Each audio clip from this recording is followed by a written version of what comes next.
We are facing most likely one of the largest snowstorms in the history of this city, in the recorded history of this city.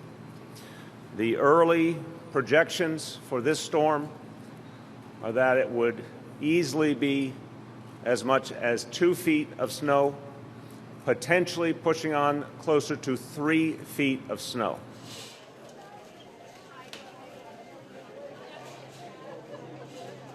Because of the duration of this event being almost 2.5 days, we anticipate that this is going to be an extended response.